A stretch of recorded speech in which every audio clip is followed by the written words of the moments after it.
I'm looking at the story of Lydia and what she has to teach us about hospitality. Lydia, a businesswoman who insisted on hosting Paul. There are only a few verses in the Bible about Lydia, and they come in Acts 16. To put this into context, Paul was on a missionary journey in modern-day Turkey when he had a vision of a man pleading with him to come over to Macedonia, in modern-day Greece, to help them. Paul and his entourage set off by boat and arrived in the Roman city of Philippi. It seems that Philippi did not have a recognised synagogue, but they did have a prayer house outside the city near the river, and they headed there on the Sabbath. This is where they met Lydia, and after listening to them, Lydia and her whole household were baptised. So, what do we know about Lydia? We're told her name, and that she was a dealer in purple cloth, which was expensive, that she originally came from the city of Thyatira in modern-day Turkey, and that she was a God worshipper. Her wealth from her business allowed her to live independently in a spacious house, big enough to accommodate Paul and Silas and those with them, and also hold church meetings. She may have been a widow. We're told it was her household, and her household was baptised. She made the decisions, not a male relative. She was a God-fearer. Though she was a Gentile by birth, Lydia worshipped the God of the Jews. So, what does Lydia teach us about hospitality? After her and her household were baptised, she invited Paul and the others to stay at her home. In fact, we're told she persuaded them. Firstly, it shows her openness. She was excited. She'd just been baptised. She welcomed them regardless of gender, race, status or culture. I don't know if she said just come and stay, or perhaps she, as we would do, consider the household, where they would sleep, her commitments, her business, her reputation, the implications, how long they would stay, but probably not. It certainly didn't stop her.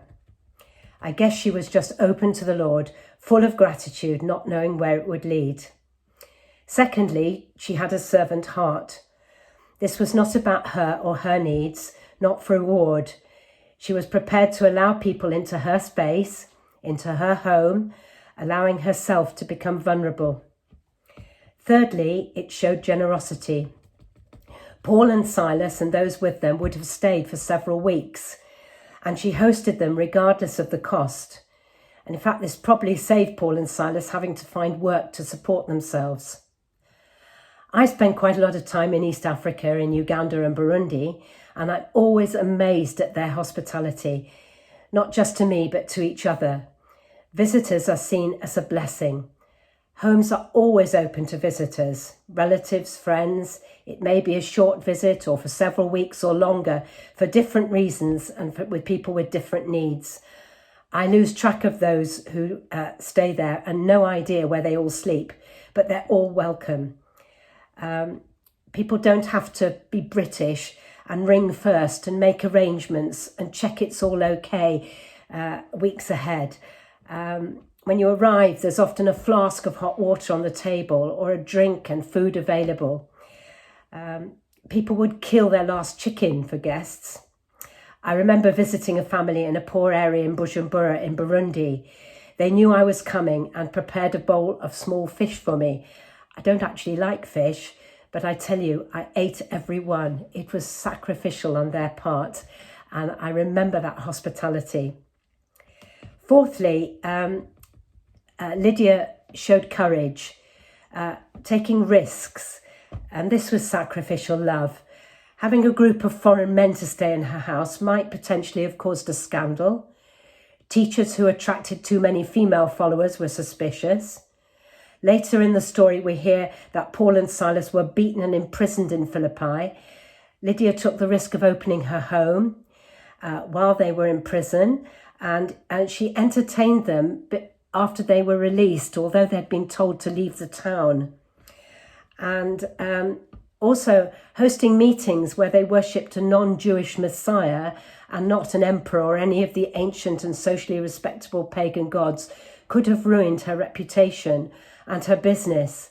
Inscribed on the arches outside the city of Philippi was a prohibition against bringing an unrecognised religion into the city. This may explain why there was a Jewish prayer meeting being held outside the city on the riverbank. But what a blessing! No doubt Lydia received ongoing teaching from the fellowship of Paul and Silas, and her home became a place of worship and probably the first church. So in conclusion, preparing this has challenged me, as have my visits to Africa. Is my home a secluded fortress, or is it a haven? How am I using my gifts? Am I listening to God in offering hospitality? Or am I letting circumstances determine my response? Am I willing to open my heart and all that I have to be a servant of God? Lydia willingly shared what she had and demonstrated the spiritual gift of hospitality. When Lydia invited Paul and Silas into her home, she did not know that what God had planned, the first church in Europe, began in Lydia's home.